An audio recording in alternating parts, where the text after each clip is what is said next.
I've been listening to that fucking Sweet Pill all weekend. Oh, yeah, I ended up listening to that album, the newest one, twice. Yeah, it's really good. Yeah, it is good. I guess since we're recording, we can maybe just open with that. Yeah, so, sure. yeah, Sweet Pill recently signed to Hopeless Records. I had never heard of that band before, but I'm guessing you had heard of them prior? Or no, just it popped up. You know, like when you're listening to an album and then it starts playing a similar they just popped up in a post-album playlist. Nice. So, and then I saw on their tour information on Spotify that they'd been touring with Anxious and Wonder Years. So that made you probably really check them out once you saw that they were with Anxious. Yeah, that made me look into the album just to hear the rest of it. And it's just really good. And I don't normally tend to like female-led.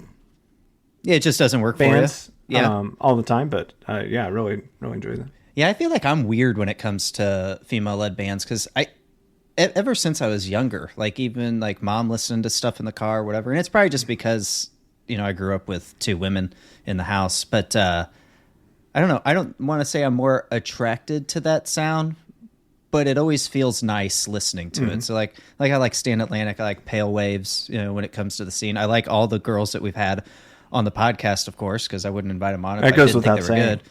But yeah, I don't know. I've just always been like attracted to that female voice for whatever reason. But when it comes to like songs that I want to like sing to, I won't go to a girl led because I want to. Well, I think it's I think that's where it comes from. Like you don't want to do sing along with. Yeah, it's hard because like I feel like when I sing along, like, and I don't know if it's out of habit or what, but I almost sing karaoke style to where I'm trying to match my voice to the singer, and I just can't do that with a female voice. But I was very intrigued with the Sweet Pill sound. I think we were texting back and forth, and I had noticed they have some like subtle '90s grunge vibes. I don't know. It has some like, I don't want to even say nostalgia, but it just has that old grunge alternative vibe. Like almost kind of a Soundgarden kind of dirginess.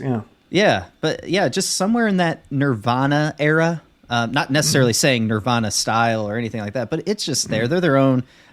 I'm interested to see. Let's see. When did they have their last album? Was released in 2022. Let's see when. May of 2022. So it hasn't just over a year. Just over a year. So we'll see. Maybe Hopeless will have them start releasing an EP. Early next year or something. That'd be nice. And definitely some like Midwest emo vibes. To the guitar playing.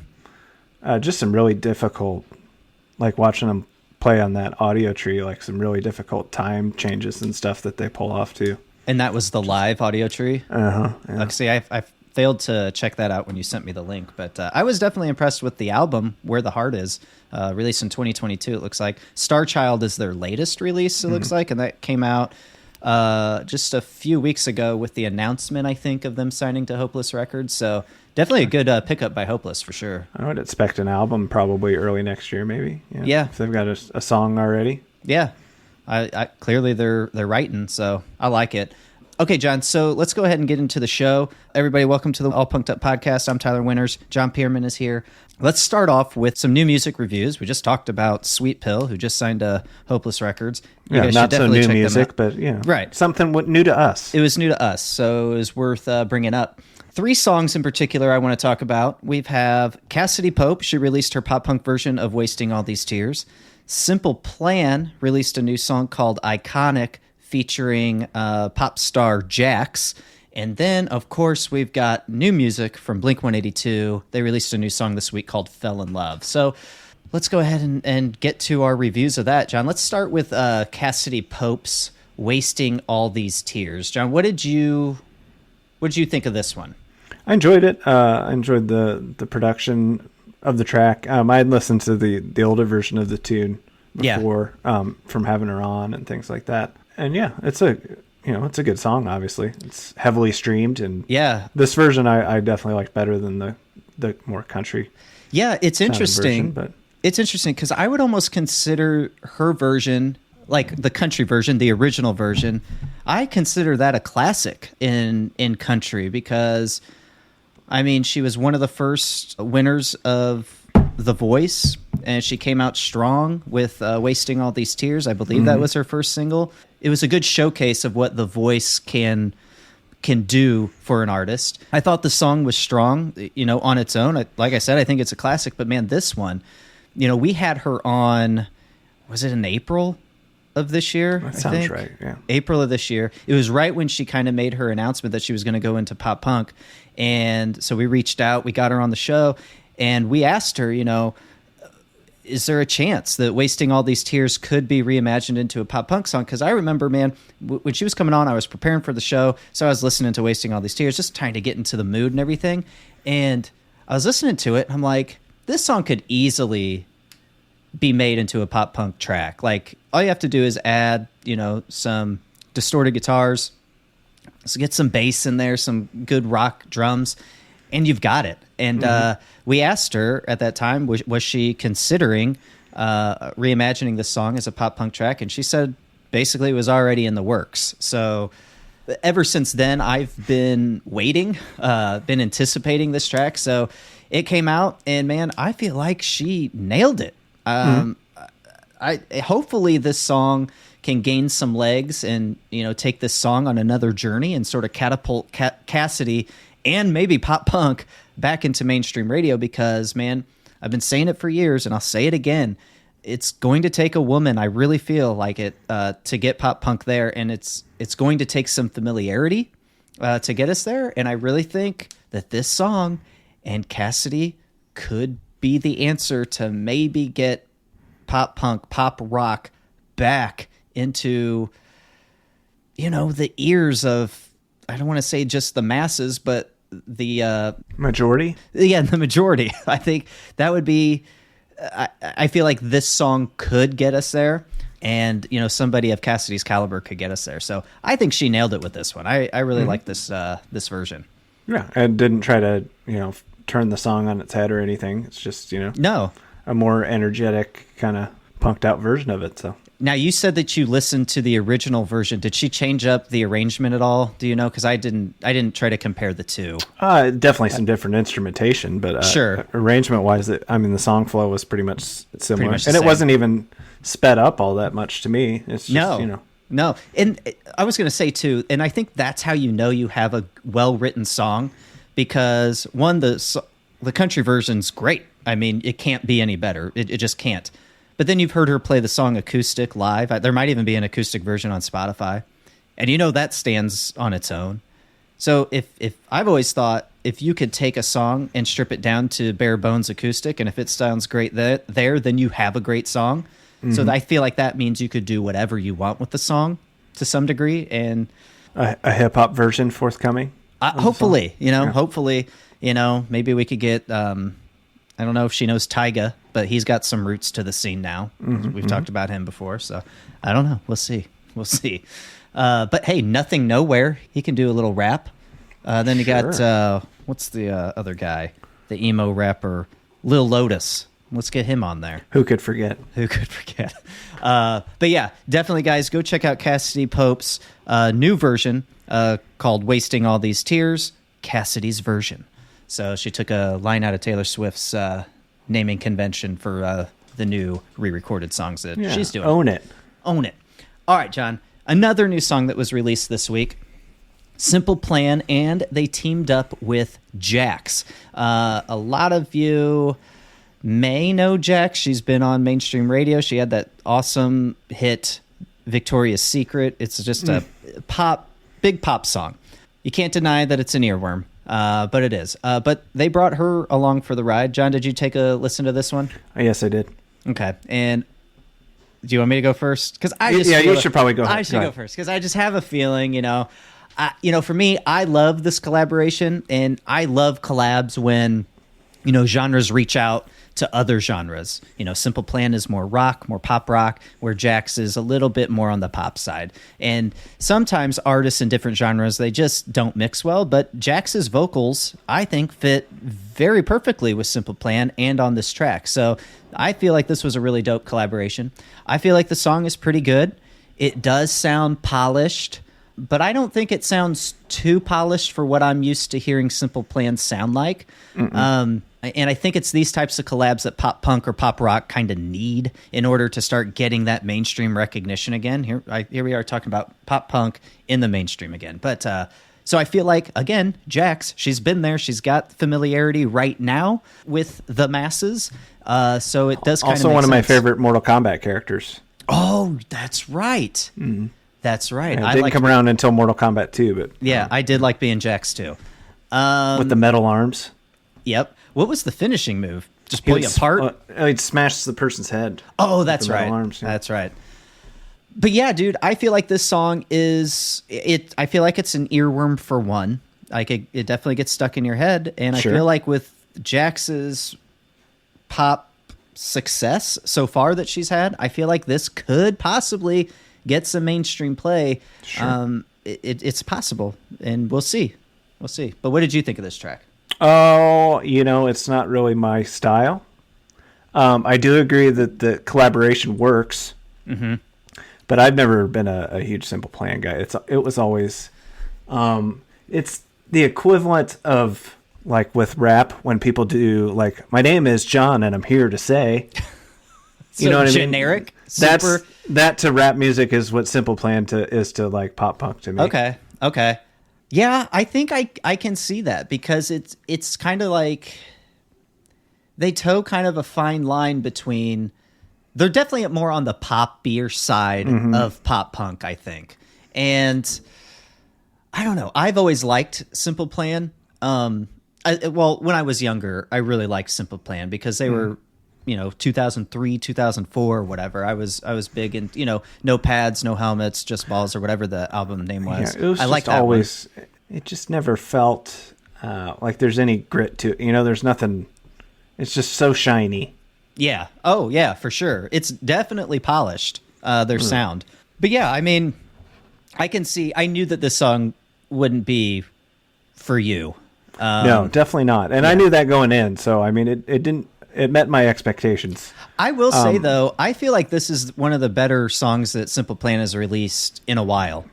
To me, it sounded like a little bit of an Imagine Dragons ripoff, but... Really? I'll have to re-listen. Okay. Any particular song? Are you talking Thunder? Any Imagine Dragons song. Okay. Yes. Just yes is the answer there. Yeah. Okay. Don't get me started on them fellas. All right. Well, I feel like we're going to have conflicting views on this next song that we're going to talk about. Why do you say that? I knew right when this song started.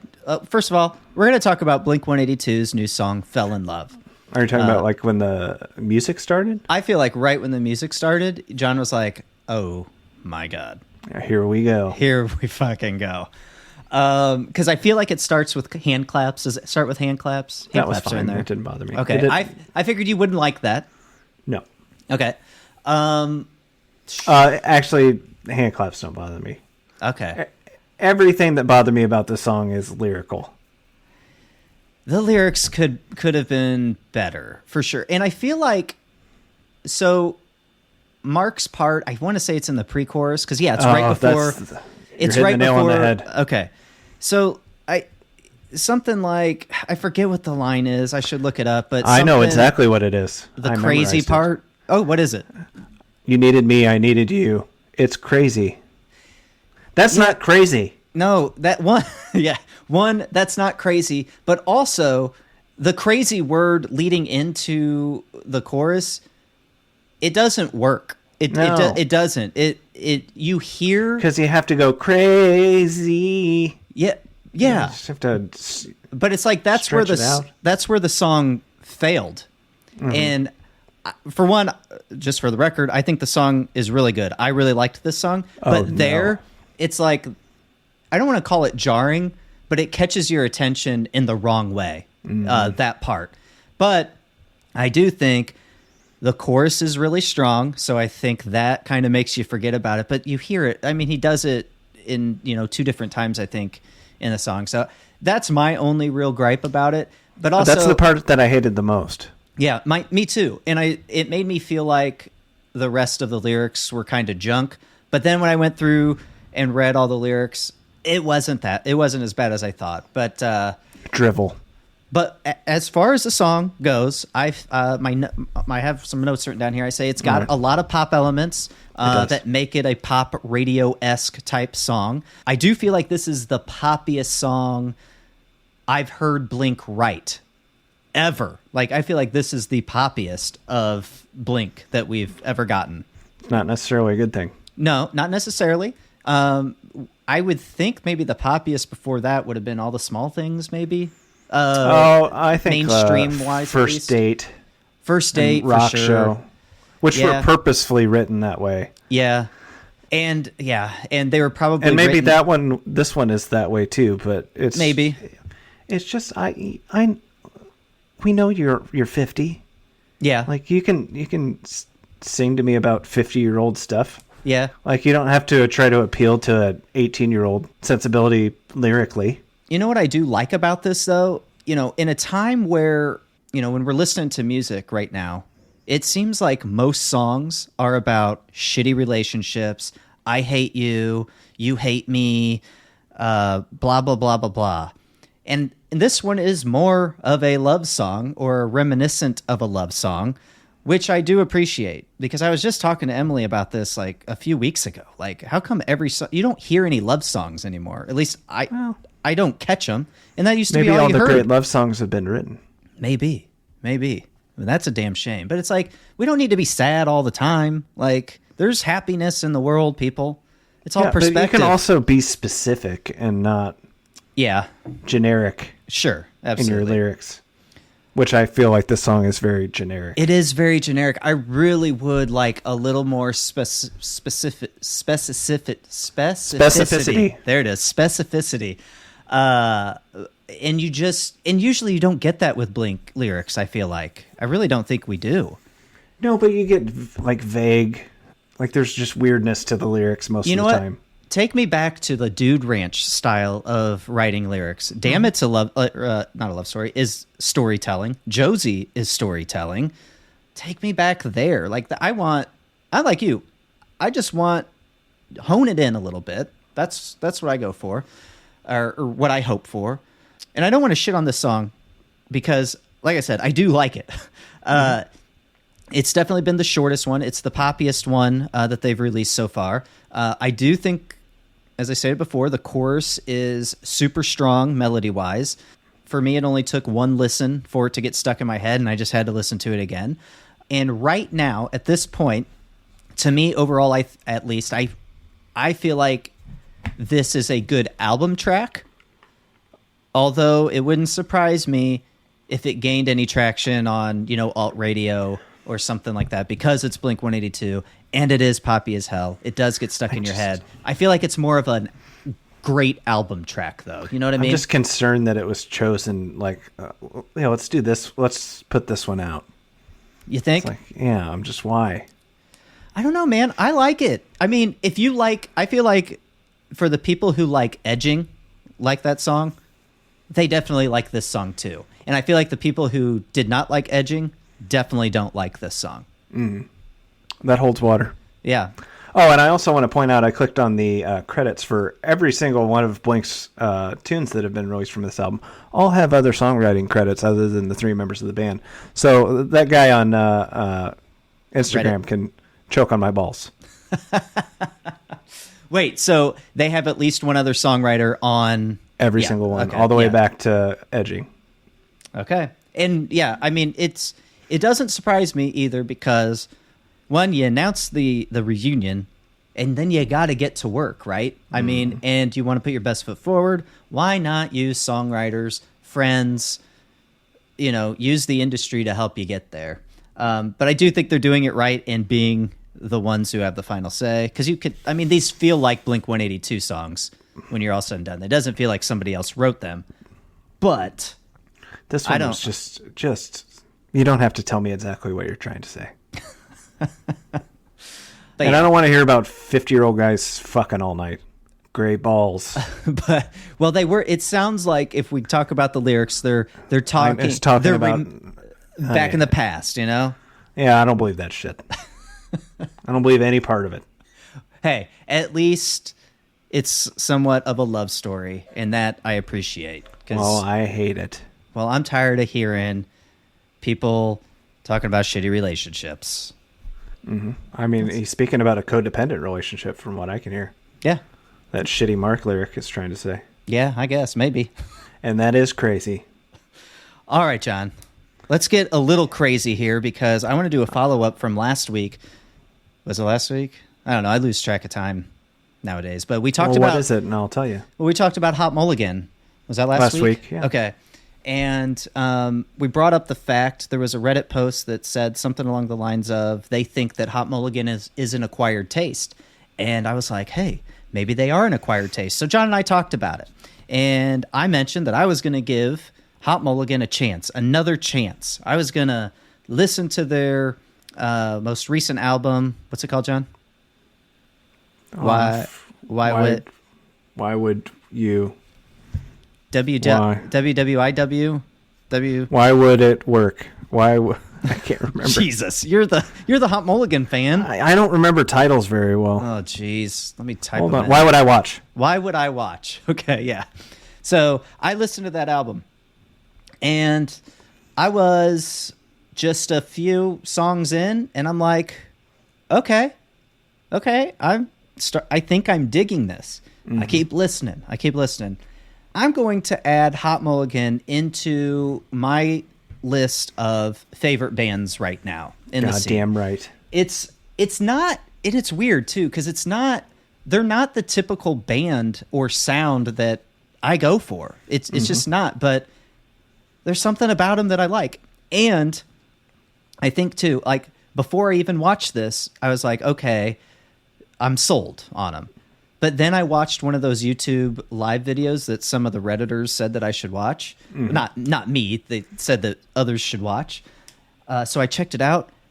Dude, they are amazing live. Like, they sound just like the records.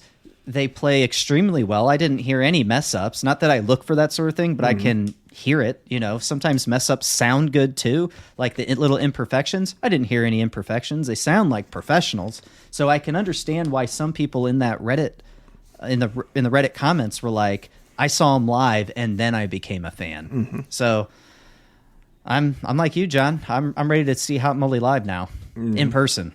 Yeah, that transition from the first song into the second song, how it just kind of bleeds into it, is pretty killer. Dude, they nailed it. They nail it every time. Song about a dead dog. I mean, what else do you want? What else do you want? And I ended up seeing another. Sorry about Betty. I don't know if they were playing in like a record store or something, but they're playing acoustic. Acoustic, yeah. I watched that as well. Yeah, and they said that they did not prepare for this, and they sounded great. I mean, I believe them when they say they didn't prepare for it, because I just didn't get the vibe that they would, be lying about that. And they nailed it. It sounded good acoustic, too. It's like, wow. That's tough, because you have to guess which songs you can arrange acoustically. But yeah. They've had an acoustic EP, too, so, I mean, they have some experience. I do have a question, though. In the... in that live like studio YouTube, do they not have a bass player, or do they? They do, but it's like a rotating thing, I think, from my understanding. Because I didn't see him in there, but he could have been off. Like they might have just added it in post.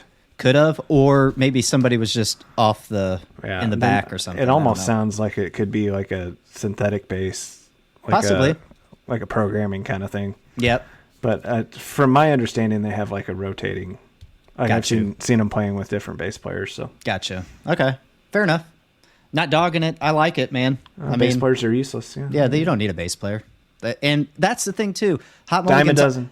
Obviously on the cutting edge of where music is going, and it's getting rid of eliminating bass players altogether. Jesus, that another reason to like these guys. Been saying it since when we were in a band. No offense. That you liked Hot Mulligan? No, that I didn't like bass players. If I went into a record store and I was like, "Hey, can you give me a Hot Mulligan?" They're gonna look at you odd and be like, "What is that? Some sort of sex thing?" And you're like, "Yes, yes, it is. Give it to me." Whatever that is. Okay, John. Moving on. Another follow up, because we talked about Green Day. They were doing some teasing a week ago. Again, I think it was a week ago. Boys. They have this URL called theamericandreamiskillingme.com. And if you would have went to that last week, it would have shown a video of Dusty Rhodes sitting on somebody's chest. Yes.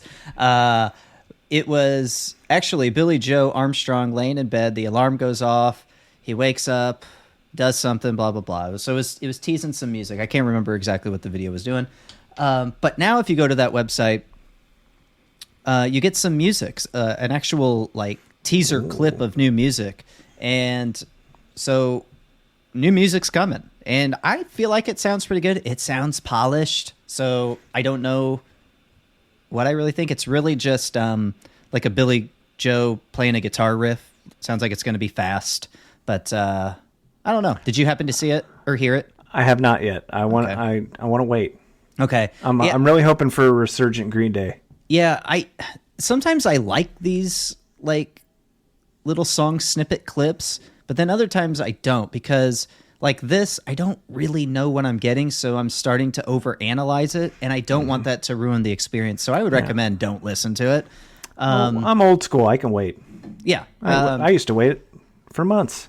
But with this, I don't know if they're calling the new song "The American Dream Is Killing Me" or if this is going to be the name of the new album. Sounds like an album title. Yeah. It sounds kind of thematic, maybe. The American Idiot album, The American Dream Is Killing Me. It does make sense. But does that mean that their last album title name, 1974 or 72 or whatever it was called, is no more? Did they scrap like all of that idea, I wonder? Well, it's been a long time, so. It has been. Maybe they, made some changes. Yeah. I mean, we need to get Billy Joe or Trey Cool or Mike on the pod and get some answers. Yeah, come on, fellas. All right. No, I'm hopeful. I would like to see them kind of have a return to form. Me too. They're definitely one of my favorite all-time bands, just bands in general. So and I've been listening to the Dookie box set so much. Oh, me over too. The last week, I'm just like, come on. Yeah, I want more of this. I do hope though, when they announce the new album or announce the new song, that they're going to announce a new tour, because I would love to see them live again. Yeah. But in other news, John, again, another follow-up, because we talked about Blink's new song at the time, One More Time. It looks like that notched them their second straight alternative airplay #1.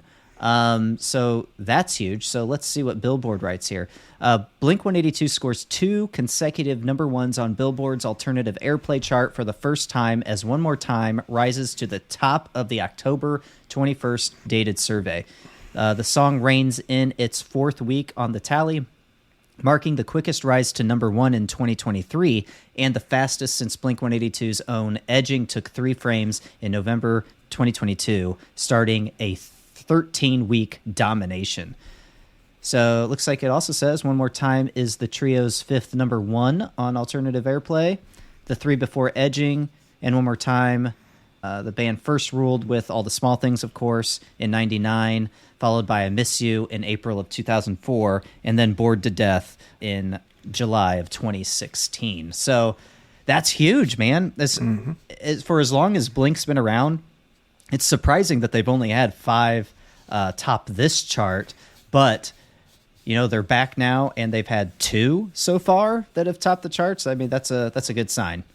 Yeah, I think there's a lot more alternative mainstream music back in the day when they're kind of in their prime, so it's probably a little bit tougher to climb up to #1. Yeah, you're right. You're around the Linkin Park era. It's going to be tough to overcome. You're right. You're definitely right. I mean, in Linkin Park era, but then when they were coming up, when pop punk was a thing, you had nu metal, you had Puddle of Mud. I mean, come on. You had Nickelbacks, butt rock. Yeah, I mean, it was all there for the taking. But still, this is great, and it's good for pop punk. It's good for pop rock in general, to have Blink, or this sound kind of doing its thing, having getting a little bit more attention. So I'm loving this. But speaking of Blink, so we got Fell in Love this week, and I think we're getting another track this coming week. So when you're listening to this on Monday, we're recording this on October 15th, which is a Sunday. Coming this week, we're supposed to get another song. And let's see, I think it's going to be called, I don't know, damn it, I can't remember what it's going to be called. Oh, Don't Know What You Got, I think is the next song, supposed to come out on October 18th. So I bring this up because, we've been waiting so long for new music from Blink-182 since Edging came out over a year ago. We went almost a year without any new music, and now we've had, 5 new songs now? And we're about to get the 6th release, and this person on Reddit's like, honestly, I don't like this. I feel like we're getting too many songs before the actual album is out, but oh well. Like, I think that's just the new norm. It doesn't. Well, yeah, that's the new norm. To everybody. But one, who cares? And again, we waited a year. Everybody was like, where's the new music? Where's the new music? We need new music. Then finally they give us new music, and they're giving us a lot of new music, and now you want to complain that you're getting too much. Some people in the Reddit comments are like, dude, you don't have to listen to the new songs. You could wait a week, which is very easy to do nowadays. Yeah, I'm having no trouble listening to some of the new songs. Yeah. I'm not listening. Yeah, but I mean, like, why would you still... I don't know. How is that going to ruin the album for you, Unless... I mean, I guess I could see... It might cause some skipping when you're listening to the album. You're going to skip to the songs that you haven't heard a little bit. Yeah, that's true. I mean, I feel like when I listen to this album when it comes out on October 20th, I feel like I'm definitely going to be skipping over Edging, but I'll probably listen to everything else. And Edging's one of my favorite songs that they've ever written. You burnt yourself out on it. But I've heard it, so I want to get to the other stuff that I haven't heard. You're suffering from Edging burnout. I am. Maybe, possibly. You came. You edged too much, and you came. I came, and now I have clarity. Isn't that not? You're clarity? Like, oh my God, what have I done? But also another reason that they're releasing all these songs, guys, and we've said it before, I'll say it again, it's a way to get the streams, the numbers up for this album as a whole, So, of course, they're going to release another song 2 days before the album comes out, because that's going to be another million minimum streams for the album. So it's a no-brainer. They want this album to go number 1. It will go number 1. I mean, it's going to go number 1. I don't know if it's going to go number 1 on the Billboard's Hot 100 albums chart. I think it's going to be really high, but it's definitely going to be number 1 on the alternative rock charts across the board. I feel like you're accurate. I just don't know what else is coming out or what it's going to be, what it's currently up against. So, but we will see. But guys, that's why they're releasing so much. They know what they're doing. It's a numbers game, baby. Yeah, trying to boost the stream. Also, what's a numbers game, John? I'm doing pretty good with these segues, by the way. Sudoku? Sudoku, yes. Let's talk about Sudoku. So we try to just talk about, alternative rock, pop, punk, pop, rock, emo, try to stay within those genres. But I feel like we have to kind of talk about this because this is like music history. We are living in an age where we are seeing something or have seen something happen that we most likely will never see happen again. And it looks like Taylor Swift's Eras Tour has become the most lucrative in the history of music tours. And as we predicted, we knew that was going to happen. And I feel like, John, I want to say I'd have to go back and listen, but I'm pretty sure, months ago when we talked about, this thing about to happen, I think it was predicted that the Eras Tour could bring in $1 billion, which is nuts. We've done we've done the list where you guess like what was the most lucrative tour or top grossing revenue tour or whatever. And I want to say that Elton John was up there with 836 million or something like that. Yeah, but it was some 4-year long. Right. It was I think it was at least a 2-year tour. And I don't even think he's done. Is he done? I think he's done by now. But yes, I hope so. But I mean, which is great. But the Eras Tour, I don't know how long that went on for. Not super long. But guys, 6 or 7 months. It was projected, the shows that she played are projected to raise a total of $5.7 billion, which could be enough to send everybody in the U.S. $20. Dude, that is an insane amount of money. And again, remember, it was predicted, not by us, by the music industry, that the Eras Tour could bring in $1 billion, which was crazy in its own right. But now it's projected to bring in a total of $5.7 billion. And what's crazy too, you wonder how much of that is going to her. And I want to say it was like here it is. This is from NME.com. The average ticket price for one of the 33-year-old shows stands at around $450. So that's the average ticket price to go see Taylor Swift on her Eras Tour. And it is estimated that Taylor Swift alone will receive as much as $4.1 billion from the tour. John, can you imagine making $4.1 billion in just a few months? And that's not going to count what the movie's going to bring in, right? No, and that's the thing, too. I read somewhere that the movie, pre-sale tickets for the movie, was like $80 million in pre-sale tickets. And then I just read today that it was over. I think the movie, it was the top grossing concert film of all time. And I think it brought in $115 million this weekend, which is insane. And so she made $4.1 billion from touring and however many millions from this weekend.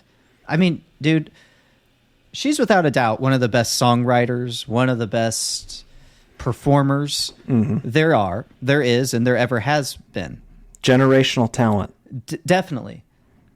Now, something has to be said for the audience that she has, or the fans that she has, the Swifties. I mean, because there's no way, no matter what kind of talent you have, no matter how good at songwriting you are at, your fans are the ones that really give you that push and really give you that momentum and really let you make the money. Mm-hmm.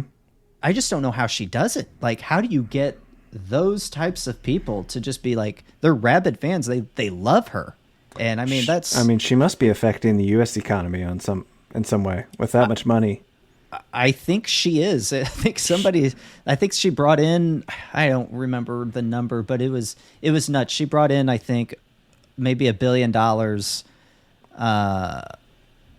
I don't know how it was worded, but I think she helped out the U.S. economy with $1 billion in revenue or something like that. I don't know if that's in taxes or what that is. She must be protected at all costs. Because you figure, when she comes in town, the restaurants, the bars around town are seeing revenue spikes. Hotels, people are going out to the malls or buying stuff online, outfits and stuff. So, I mean, it's a big deal when she's in town, man. This is crazy. I mean, I wasn't around. We weren't around when the Beatles were big or doing their thing in America. But this is the only thing I think we can compare it to.